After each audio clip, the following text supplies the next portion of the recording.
The sirens hit first loud, sharp, shaking my whole porch before I even stepped outside. 2 patrol SUVs were already parked by my chicken shed, lights flashing across the yard like I'd committed a felony. And standing proudly beside them was Marlene Kettering, HOA Karen, in full battle mode. "Officers, he's hiding livestock." "Total violation," she barked.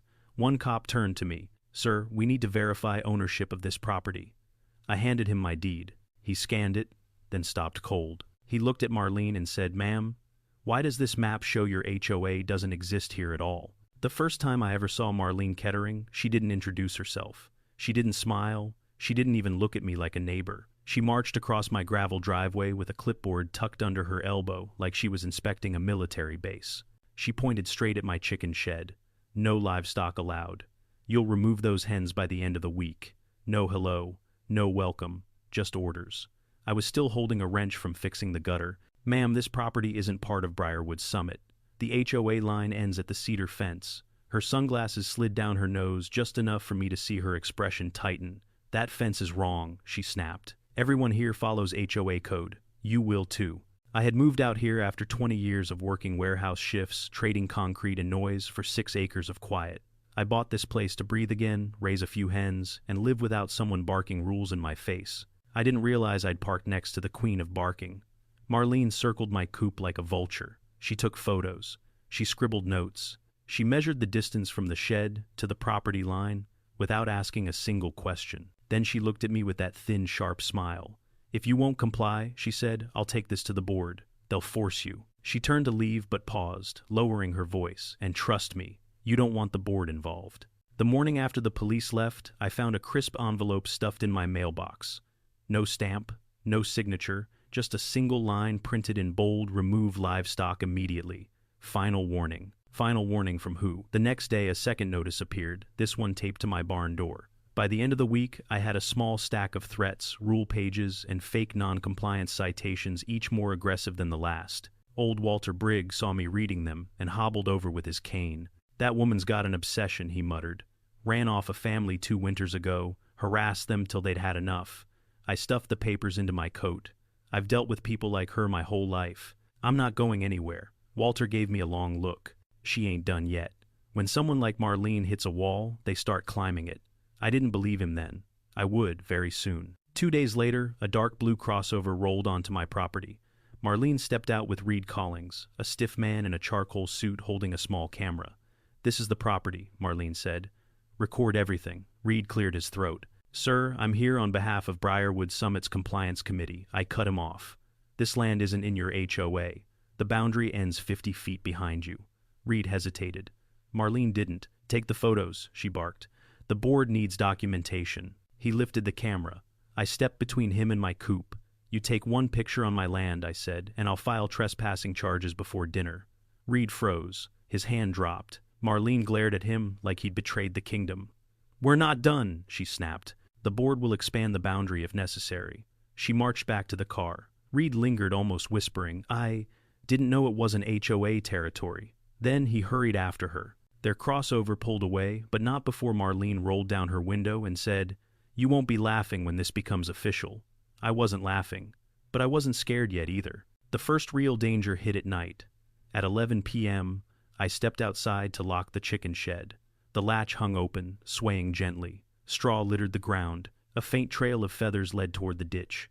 "Pumpkin, Rusty."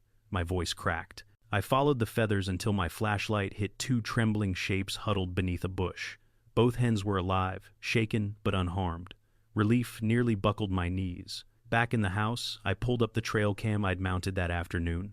My breath stopped. At 1:1:13 p.m., 2 figures walked into frame. One short, one tall. The shorter one moved with that impatient snap I'd seen 100 times. Marlene? Reed followed behind, glancing around nervously. They tugged the coop latch. Pumpkin squawked. Both of them bolted like guilty kids caught stealing. I drove straight to Sheriff Holbrook's office the next morning. He watched the footage and sighed heavily. "She's pushed it this time," he said. "I'll pay her a visit." But that night, around 3 a.m., I woke to the sharp smell of smoke. A fence post beside the coop glowed orange. I sprinted outside, dragged the hose from the side of the barn, and doused it until steam spilled into the cold air. 10 more minutes and the coop could have been gone. My hands shook as the last ember died. This wasn't harassment anymore. Someone wanted a fire. The next afternoon, I found a plain envelope taped to my front door. No return address. Inside, you don't know what she's hiding. Keep your chickens safe. Don't trust anyone from the HOA. A chill ran under my skin. That evening, Deputy Cal Henders pulled into my drive. We got another complaint, he said. Anonymous call claiming animal neglect. Pumpkin and Rusty pecked calmly beside us. Cal shook his head. Same block number as before. Last month, dispatch traced it to Maple Grove Court, Marlene Street. Before he left, he lowered his voice. Mr. Harrison, the sheriff's talking to the county attorney. False reports are piling up. But the real blow came 3 days later, when 2 county officials arrived with survey equipment. Blue Stream Auxiliary Line 1 said, tracing a faded map. This pipe shouldn't run under your property. Within half an hour, they found it pressurized, active, illegally routed beneath my land. They exchanged uneasy looks. If this was installed without an easement, the lead inspector said someone's in serious trouble. I thought of Marlene's warnings, her panic, her obsession. Suddenly, chickens weren't the issue. I was sitting on top of a buried secret. That evening, Reed returned alone. His usual polished confidence was gone. She never told me about the pipe, he said quietly. But Stone River, she worked for them. And that reroute on your map, she signed off on it 15 years ago. I stared at him. Why tell me now? Because if you found something in that field, someone else might too. Before the sun set, I grabbed a shovel and walked to the old tree line. I dug where Reed's worn map showed a bend. My shovel hit wood, a crate. Inside Stone River, memos, inspection photos, waste disposal logs, evidence of something much bigger than an HOA bully. One signature appeared again and again, M. Kettering. A low rumble pulled my head up. At the edge of my property, a black SUV idled with its lights off. Just watching. No movement, no sound. My grip tightened on the crate. When I finally looked back, the SUV was gone. The night felt colder than it should have. And for the first time since moving here, I realized this wasn't a neighbor dispute. This was survival. And in that moment, I knew. This wasn't about chickens. It was about control. The storm rolled in fast black clouds, swallowing the sky, wind snapping branches like brittle bones. I was closing the barn door when headlights sliced across the field. The black SUV. It crawled to a stop near the ditch engine, rumbling like a threat. Then a man stepped out, broad shoulders, raincoat, flashlight cutting through the downpour. "We just want the documents," he shouted through the wind. I froze. My heart pounded so loud I barely heard the thunder. Another figure stepped out of the passenger side. It was Marlene. Her hands were tied, her hair plastered to her face. Her voice ripped across the storm, thin and shaking. "Cole, don't give them anything. They'll kill you too." The man jerked her forward, shoving her into the mud. "Tell him where the files are," he growled. Something in me snapped. I sprinted to the barn, grabbed the old hunting rifle my father left me, and stepped into the rain. Lightning lit the field in blue fire. "Let her go!" I shouted. The man turned, raising his flashlight at me. Behind him, another stepped from the SUV, holding a pistol. "Drop the rifle," he yelled. Wind screamed. Rain hammered down. Pumpkin clucked nervously inside the coop. Then a gunshot cracked the air. I dove into the mud. Marlene screamed. And in that flash of chaos, everything changed. By the time the SUV tore away, throwing sheets of mud behind it, Marlene lay motionless in the grass. I scrambled to her, lifting her gently. Blood trickled from her temple. "Cole," she whispered. "There's another box, East Field." I tried to fix it. Her eyes fluttered, breath stuttering. "I didn't want them to kill you, too." Her hand slipped from mine as the last bit of warmth faded from her fingers. I sat there in the rain, chest hollow thunder echoing through my bones. Then through the downpour, I saw a faint glow, a lantern, half buried in the East Field. Her last words dragged me to my feet. I followed the light mud sucking at my boots. Digging with shaking hands, I uncovered a second crate, new, clean, recently buried. Inside were files stamped with Stone River infrastructure and Blue Stream operations, payment ledgers, email printouts, photos of buried canisters. And at the top, approval Sheriff G. Holbrook oversight account $48,700. My stomach dropped. Holbrook wasn't just incompetent, he was part of the cover-up. A car engine hummed behind me. I turned slowly. Holbrook stepped out of his cruiser hat, low rain beating off his jacket. His smile was gone. "Evening, Cole," he said calmly. "I'm gonna need that box." I backed up, clutching the files to my chest. "You lied to me." "I protected you," he said, "until you dug too deep." He took a step closer. Lightning flashed. We both know how this ends, he said quietly, and my blood turned to ice. I bolted toward the ditch boots, slipping in the mud, clutching the crate like a lifeline. Holbrook's flashlight beam slashed across the field. Stop running, Cole. You're making this worse. I didn't look back. Rain hammered my face. My lungs burned. Behind me, Holbrook sloshed through the mud, swearing breath heavy. Then, from the opposite direction, headlights exploded over the hill. A beige pickup barreled toward us, tires spitting water. It skidded sideways, blocking Holbrook's path. The driver's door flew open. Walter Briggs stepped out, shotgun in both hands. "Drop the light, Holbrook," he said, voice steady. Holbrook froze. "Walter, this isn't your fight."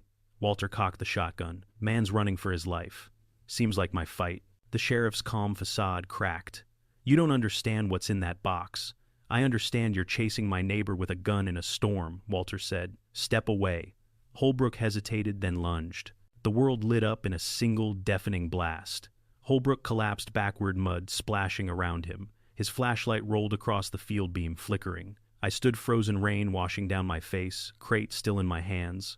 Walter lowered the shotgun and looked at me. "You all right, son?" I nodded slowly. I think so." Sirens wailed in the distance, real deputies this time from the next county over, the ones Walter had already called before driving out here. They arrived minutes later, floodlights sweeping across the field. Officers took Holbrook's body, collected the files, and secured the crates. As dawn broke, Pumpkin crowed from the shed, innocent, oblivious. And in the pale morning light, I realized this wasn't just the end of a fight with an HOA bully.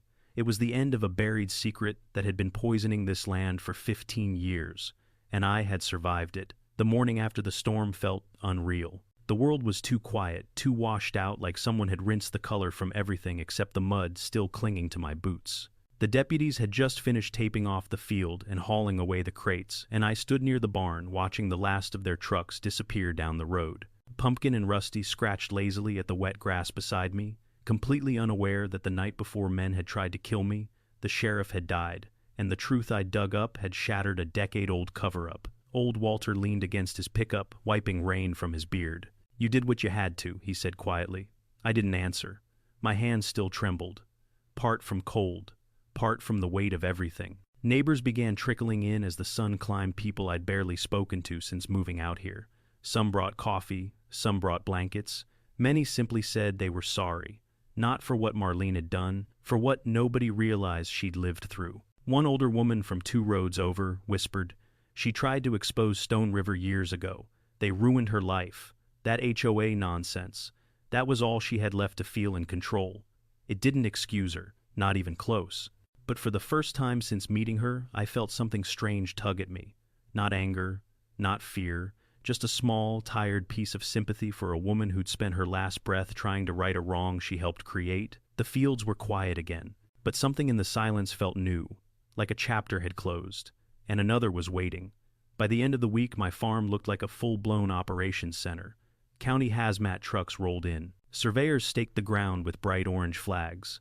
Investigators combed the fields like they were studying a crime scene, which, as it turned out, they were. The Blue Stream pipeline wasn't just illegally routed. It was part of a larger contamination incident the county had lost paperwork for 15 years earlier. Stone River Infrastructure had declared bankruptcy shortly after finishing Briarwood Crest, conveniently disappearing before anyone could accuse them of environmental violations. Sheriff Holbrook had been the last link in a long chain of corruption, signing oversight reports, ignoring anonymous complaints, burying easement violations. The state investigators uncovered cash payments, unreported audits, even emails from fake environmental agents like the man who called himself Kellen. When they took him into custody, the real agency confirmed he'd never worked for them. Reed Collings came forward voluntarily. He testified, turned over emails, even provided a sworn statement about the night Marlene tied him into her spiraling panic. Watching him speak at the hearing, I saw a man who had been used, pushed, lied to. Not innocent, he trespassed. He filmed my land, but not a monster either. The district attorney called me a key witness in a property rights violation case that will change county procedure for decades. That didn't make me feel heroic. It just reminded me how close I'd come to becoming a name on a missing persons report. A week later, the county approached me with a proposal. They wanted to buy the contaminated section of my land for cleanup and environmental testing. I stared at the paperwork for a long time. Then I signed, not because I wanted the money, but because this land deserved a fresh start, And so did I. A month passed. Spring crept across the fields like a slow-moving tide, yellow flowers along the edges, soft green on the hills, sunlight warming the dirt where the crates had been buried. The chickens returned to their routine as if none of it mattered, clucking and scratching and greeting me every morning like I hadn't outrun death for them. One morning, as I walked the fence line, I found a package sitting neatly beside the gate. No tracks, no note, just a thin manila folder bound with twine. My stomach tightened. Inside were several documents, Stone River, memos, old photos, and a letter written in shaky handwriting. If you're reading this, it means I didn't make it. Tell them I tried. Tell them I'm sorry. M.K. I stood there for a long time, feeling the breeze move through the grass. I wasn't sure if someone left it out of guilt or mercy, but it felt like closure. Later that afternoon, I planted lavender along the east field. Marlene loved the color purple. Walter had mentioned it in passing, and it felt fitting to give the ground something gentler than the secrets it had been forced to hold. As sunset dipped low, painting the fields gold, Pumpkin hopped onto my boot, clucking proudly, like she was claiming ownership of the land herself. I laughed for the first time in weeks. For the first time since moving here, the farm felt like mine again, quiet, honest, unburdened. Sometimes late at night, I still hear the faint hum of the pipeline deep underground, like a memory slowly fading. But now it doesn't scare me. It reminds me that truth, no matter how deeply buried, always finds a way to surface. And so do the people willing to fight for it.